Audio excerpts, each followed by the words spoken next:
Fransiya Xalqaro Radiosuning xabarida bildirishicha, Fransiya Tashqi ishlar ministri Liderian chorshanbadagi bayonotida garchi Beijing taraf inkor qilayotgan bo'lsa-mu, ammo Xitoyning Sharqi Turkistondagi Uyg'ur ayollarini majburiy tug'mas qilish, Uyg'ur qatorliq yerlik millatlarning keng ko'lamda lagerlarga qamash qilmishlarining dalillangan bir haqiqat ekanligini ta'kidlagan.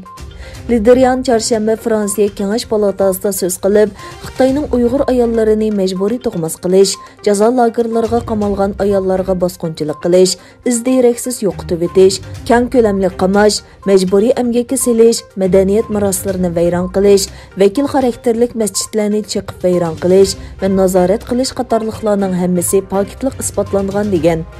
Liderian yana Birleşken Devletler Teşkilatı Kişilik Hukuk Oliy Komissari Barkelning rahbarligida xalqaroliq tekshirish guruhi tashkillab, Sharqi Turkistonda yuz berayotgan ahvollarni adil, mustaqil tekshirishni talab qilgan va tekshirish qancha bo'ldir bo'lsa, shuncha yaxshi bo'ladiganligini ta'kidlagan. U so'zida yana Fransiya shirkatlarining o'sharligini o'stirib, Xitoy shirkatlarining Uyg'urlarni majburiy ishlatib, kishilik huquqiga daxl-taruz yetkazish qilmishlariga aralashib qilishdan saqlanishni talab qilgan.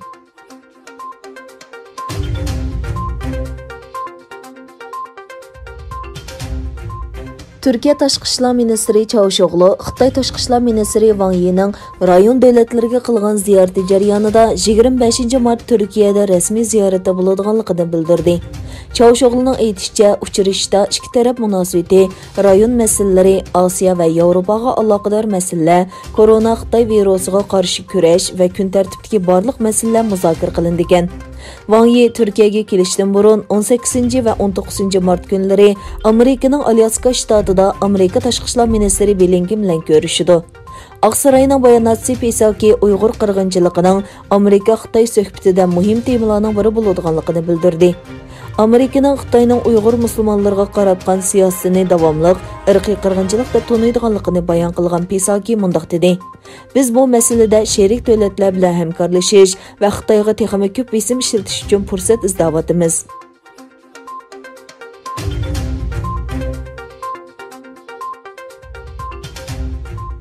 Donald Trump'dan keyin vazifaga kelgan Joe Biden hukumati Xitoy texnika shirkati Huawei'ni nishon qilgan bir qarornomani imzoladi.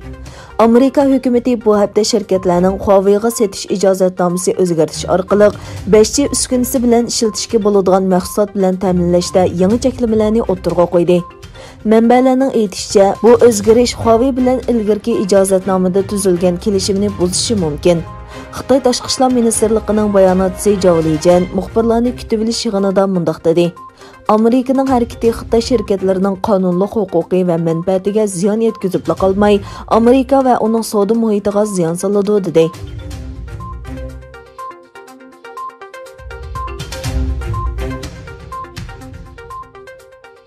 Amerika prezidenti Joe Biden 12 mart kuni tunji qatim Avstraliya, Hindiston va Yaponiya rahbarlari bilan internet orqali ko'rishib, Xitoyga qarshi 4 davlat ittifoqi qurishni muzokara qildi. Bu Joe Bidenning tunji qatim davlat boshlig'i yig'ini o'tkazishi hisoblangan. Aqsaroy axborot ishlari kotibining bildirishicha, prezident Bidenning bu yig'inni o'tkazishi Amerikaning Hind Tinch okean rayoni hamkorligini kuchaytirishga nihoyatda ko'ngil bo'ladiganligini tushuntirgan. Mazkur 4 davlat suhbati Amerika bilan Xitoyning savdo va davlat bexatarligi munosabati jiddiylashib berayotgan vaqtga to'g'ri kelgan. Yaqinda Xitoy virusiga qarshi turish, iqtisodning eshishi va klimat krizi masalasidagi hamkorlikni taraqqiy qildirish qatorliq temalar muzokara qilingan. Shuning bilan bir vaqtda bu Amerika prezidenti Joe Biden, Avstraliya bosh ministri Scott Morrison, Hindiston bosh ministri va Yaponiya bosh ministri bu yil ichida 100 turani uchrashi uchun asos soladi ekan.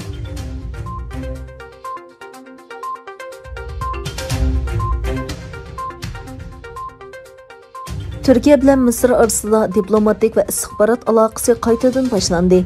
Türkiye Tashqi ishlar ministri Çavuşoğlu 2013 yıldan bu yan turg'un holatga tushib qolgan Misir Türkiye diplomatik munosabatlarining qaytadan boshlanganligini, diplomatik saviyada aloqa qilinganligini, istihbarat aloqasining borligini aytdi. Ministr Çavuşoğlu mundaq dedi: Saudiya Arabiston bilan bo'lgan munosabatimizni tuzalmaydigan hech qanday sabab yo'q. Agar aktiv tadbir qo'llansa, biz tadbir qo'llanamiz. Arab Birlashma Xalifaligi uchun shundoq.